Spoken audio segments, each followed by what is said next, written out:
잠언 12장이 28절까지 있는데 다 나눌 수는 없어요. 그런데 이제 한 절 한 절이 우리에게 굉장히 의미가 있기 때문에 이제 오늘 하루를 또 보내면서 이렇게 여러분들 마음속에 이렇게 잠언의 말씀이 잘 새겨졌으면 좋겠어요. 오늘은 좀 세 단어 중심으로 나눠보려고 합니다. 내일은 이제 오늘 읽었던 말씀과 또 내일 13장에 있었던 그 말에 관한 단어로 나누려고 하고요. 오늘 이제 나눌 첫 번째 단어는 그 1절에서 나오는 훈계라는 단어입니다. 훈계를 좋아하는 자는 지식을 좋아하거니와 이렇게 말을 하는데, 훈계를 통해서 이제 우리가 지식을 갖게 된다는 거예요. 누군가에게 이제 들었던 이야기가 내가 이렇게 살아야 되는 거야 라는 그 마음에 새겨진 지식이 이제 생겨나는 거죠. 히브리어로 이제 무사르라고 이야기하는데 이제 징계하다, 견책하다, 이제 여러 의미가 담겨 있어요. 그래서 이제 이게 어떤 우리에게 교육, 어떤 도덕적 훈련들을 이제 주게 되는 거죠. 그래서 잠언 1장에서 시작이 되어질 때도 훈계라는 단어로 시작을 하잖아요. 훈계는 굉장히 중요해요. 잠언 전체에서도 24번이나 이제 이 훈계라는 단어를 쓰고 있어요. 훈계는 굉장히 중요하다. 잠언 이제 4장 13절에도 보면 훈계는 우리의 생명이다라고 해요. 6장 23절에는 훈계의 책망이 생명의 길이다. 생명이다라는 단어를 계속 반복하고 있죠. 잠언 8장의 33절에 보니까 훈계를 들으면서 우리가 지혜를 얻게 된다. 오늘 이제 12장에서는 우리가 지식을 갖게 된다. 지혜를 갖게 된다. 같은 이야기죠. 19장 20절에 보면 필경 지혜로워진다 이야기를 해요. 훈계를 들으면. 근데 훈계를 받지 않으면 어떻게 되냐 하니까 5장 23절에는 받지 아니함으로 죽는다. 사람들이 훈계를 듣지 않음으로, 받지 않음으로 말미암아 큰 화를 자초하는 모습들을 보게 되는 거잖아요. 잠언 13장 18절에 보니까 훈계를 저버리는 자는 궁핍과 수욕에 이른다라고 해요. 그래서 여러분, 훈계를 듣는 것은 굉장히 중요해요. 잠언의 1장에서는 아들들에게 아버지가 훈계하는 이야기를 하거든요. 그리고 이제 아들들에게 뭐라고 하냐면 잠언 4장 1절에 아비의 훈계를 들으라 이야기를 해요. 15장에서 말씀은 5장에 보니까 5절에 아버지의 훈계를 없인 여기지 말라. 아비를 말할 때 성경에서 내 육신의 아버지이기도 하지만요, 어른의 이야기, 훈계들이 있는 거죠. 훈계를 우리에게 줄 때 없인 여기지 말라는 거예요. 잠언에 이제 그 1장으로 다시 돌아가 보면 미련한 자가 지혜와 훈계를 멸시한다고 해요. 누가 지혜롭냐? 훈계를 받아들인 사람들. 누가 미련하냐 할 때 훈계를 멸시하는 사람들이라고 이야기하는 거예요. 13장의 1절에서 다음 이제 내일 살펴볼 13장이죠. 지혜로운 이들은 아비의 훈계를 듣는다 이야기를 하고 있어요. 그러니까 여러분, 우리가 이제 훈계, 오늘 말씀도 훈계의 말씀이잖아요. 어떻게 보면 우리의 삶에 또 어떤 그 믿음의 사람들이 우리에게 훈계를 줄 때가 있어요. 그때 어떻게 해요? 겸허하게 받아들이는 거예요.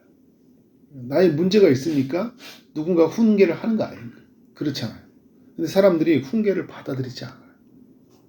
자기의 그 지식, 자기의 경험을 의존해서 사는 사람들이 얼마나 많이 있는지 모릅니다. 그래서 잠언의 그 시작은 우리로 하여금 훈계에 대한 이야기를 하고 있는 거예요.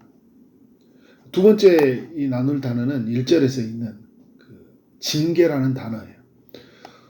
훈계를 듣지 않게 될 때 인간은 여러분 죄를 짓거든요. 지식을 멸시하고 지혜를 멸시하면서 자기 세계에 갇혀서 어떻게 돼요?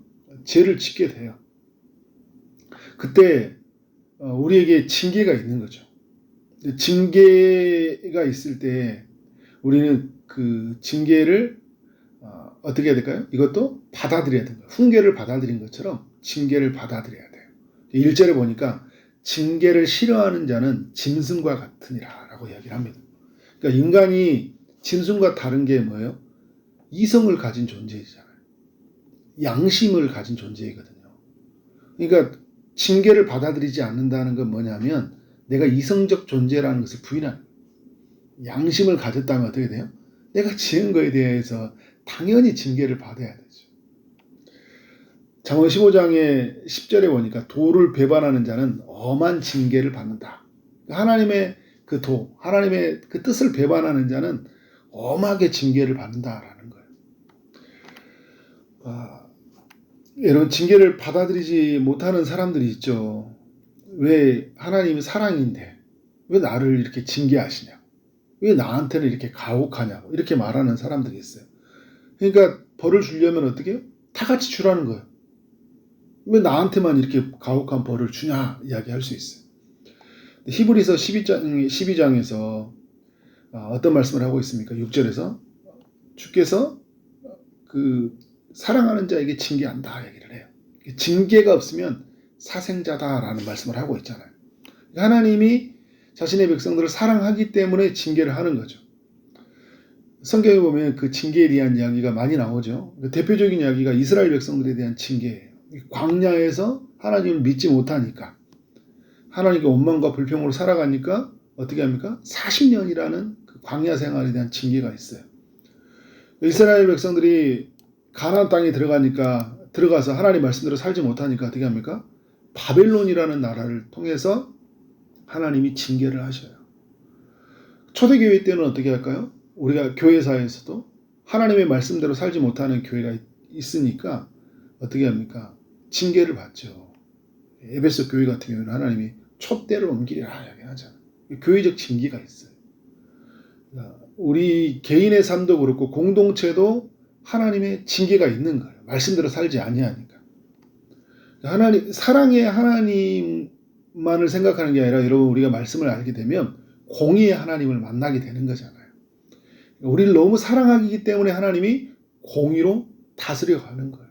징계의 매를 드는 거죠. 그래서 잠언 13장 24절 매를 아끼는 자는 그의 자식을 미워함이라 이야기를 해요.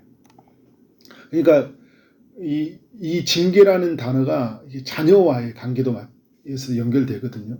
자녀가 잘못이 되어 있으면 감싸는 게 어떻게 하는 거예요? 징계를 하는 거죠.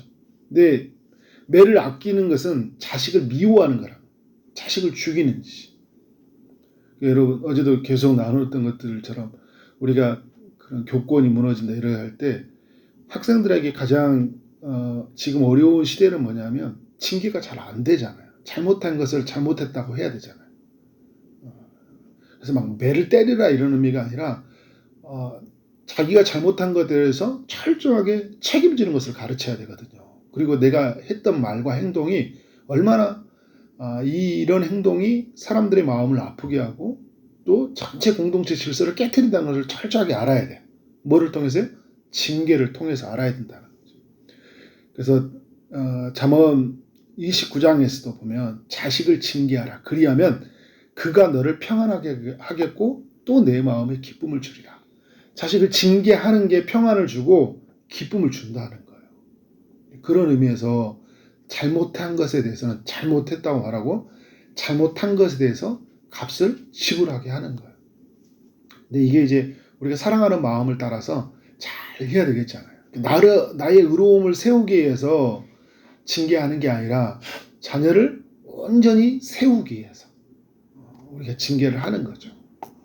그래서 훈계와 징계라는 이 두 가지 단어, 또 오늘 또 하나 살펴볼 단어는 15절에 있는 공고라는 단어예요.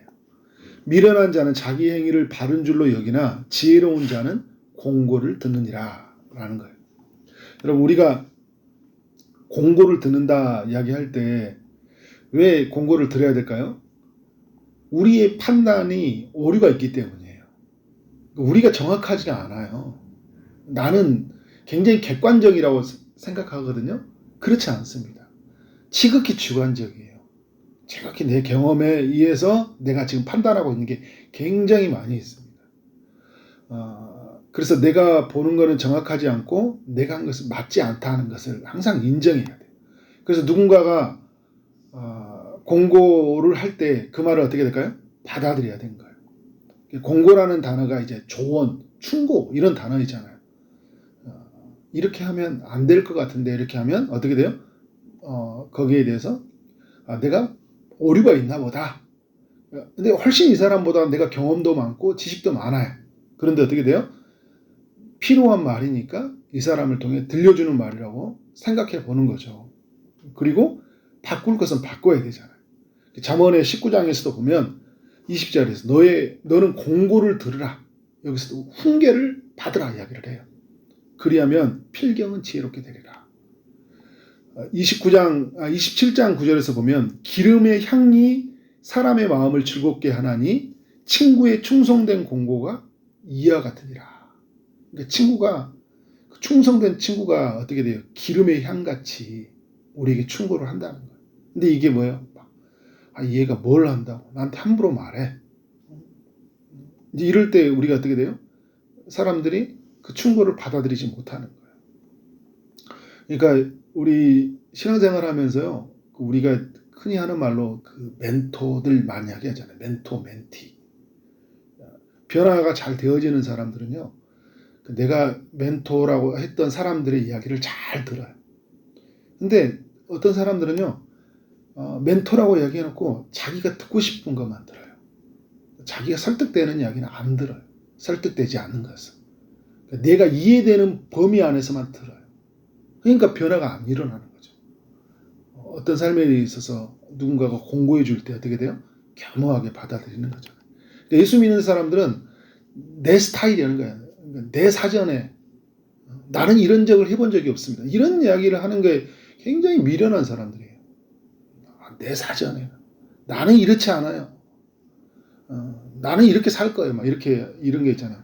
내가 없는 거예요. 나를 부인하는 거죠. 그러니까 나를 부인한다는 것은 내가 경험해 내 사고, 내 경험들을 철저하게 내려놓는 거예요. 13장 10절에 보면 교만에서는 다툼만 일어날 뿐이라 권면을 듣는 자가 지혜가 있느니라. 이 권면과 교만을 같이 쓰고 있어요. 권면을 듣지 않으면요, 교만해져서 다툼만 일어나요. 그런데 권면을 들을 때 지혜가 일어나고 화해가 일어나고 하나됨이 있는 거죠. 그래서 이 권면이라는 이 단어가 히브리어로 보면요, 하나님의 계획, 하나님의 결정 이런 의미를 다 가지고 있거든요. 그러니까 하나님의 계획, 결정 이런 것들을 어떻게 돼요? 내가 받아들이는 거예요. 그래서 오늘 말씀에 정리를 하면 오늘 저는 훈계, 징계, 공고, 단언어 잠언 전체의 말씀을 가지고 한번 여러분들에게 가져와 봤어요. 우리가 이것을 할 수 있어야 돼요. 누군가에게. 훈계도 할 수 있고요. 징계도 할 수 있어야 돼요. 자녀가 잘못되면, 누군가 사랑하는 사람이 잘못되면, 그죠? 그리고 어떻게 돼요? 받아들일 수도 있어야 돼요. 내가. 나도 할 수 있어야 되지만 받아들일 수 있어야 돼요. 근데 사람들이 받아들이기가 굉장히 어려워. 받아들일 때, 우리가 이걸 할 수 있을 때 우리 안에서 어떻게 돼요? 지혜로운 삶이 이루어져 가는 거예요. 잘못된 게 있는데 우리가 너무 간과해 버릴 때가 굉장히 많이 있잖아요. 내가 또 잘못된 게 분명히 있는데 듣지 않으려고 하는 거예요. 발끈하는 거죠. 고치지 않으려고 하는 거예요. 그런 모습이 이 시대에 얼마나 많이 드러나 있는지 모릅니다. 교회 가운데서도 또 우리 가정 안에서도 개인 안에서도 얼마나 이게 많이 드러나 있는지 몰라요. 그래서 오늘 기도하면서 하나님께서 내게 들려주시는 그 이야기들이 어떤 건지, 훈계와 또 징계와 공고의 이야기가 뭔지, 또 사람들을 통해서 들려오는 이야기가 무엇인지 기도하시고, 또 우리에게 들려오는 이야기가 있을 때 겸허하게 성령 안에서 그 모든 것을 받아들일 수 있도록 지혜를 달라고 그렇게 기도하는 오늘 하루가 되어지기를 주님의 이름으로 축원합니다. 기도하도록 하겠습니다. 하나님 아버지, 잠언의 말씀을 통해 우리에게 지혜를 주시니 감사합니다. 하나님께서 우리 사람들을 세워가기 위해서 훈계하시고 또 하나님의 뜻에 우리가 어긋나게 살아갔을 때 징계하시고 더 나은 삶을 살도록 우리 가운데 공고하심을 우리가 믿습니다. 하나님의 향한 우리를 향한 하나님의 그 계획과 그 일하심 앞에서 우리가 겸허하게 받아들일 수 있도록 인도하여 주옵소서. 사람들을 통해 들려오는 그 많은 이야기들에 하나님 받아들일 수 있는 그 넉넉한 마음이 우리 모두에게 있도록 주님께서 함께하여 주옵소서. 그래서 우리를 통해서 하나님 각 사람들에게 은혜가 흘러가게 하여 주시고 다른 사람들을 통해서 우리 하나님의 은혜가 우리 안에 임할 수 있도록 주님 인도하여 주옵소서. 오늘도 주의 응답을 기다리고 있습니다. 주님이 찾아가서 일하시되 특별히 육체의 아픔 중에 이들에게 치료의 강선을 비춰주시고 주님이 고쳐주실 줄 믿습니다. 취업을 준비한 이들에게 마땅한 일터를 허락하시고 결혼을 준비한 이들에게 마땅한 배우자를 허락하시고 임신을 준비한 이들에게 태문을 여시고 생명이 잉태되게 하시고 출산을 준비한 이들에게 아이를 안정케 하시고 또 아이가 잘 태어날 수 있도록 인도하여 주옵소서. 시험을 준비한 이들이 있습니다. 지혜를 주시옵소서. 주님께서 오늘 또 하루를 허락해 주셨사오니 만나는 모든 사람들에게 주의 사랑을 흘려보내게 하여 주옵소서. 주어진 일 최선을 다해 일하는 하루 되게 하여 주옵소서. 또 저녁에 드려지는 수요 예배에 함께하여 주시고 하나님의 성령을 부어 주옵소서. 예수 그리스도 이름으로 기도를 쌓옵나이다. 아멘.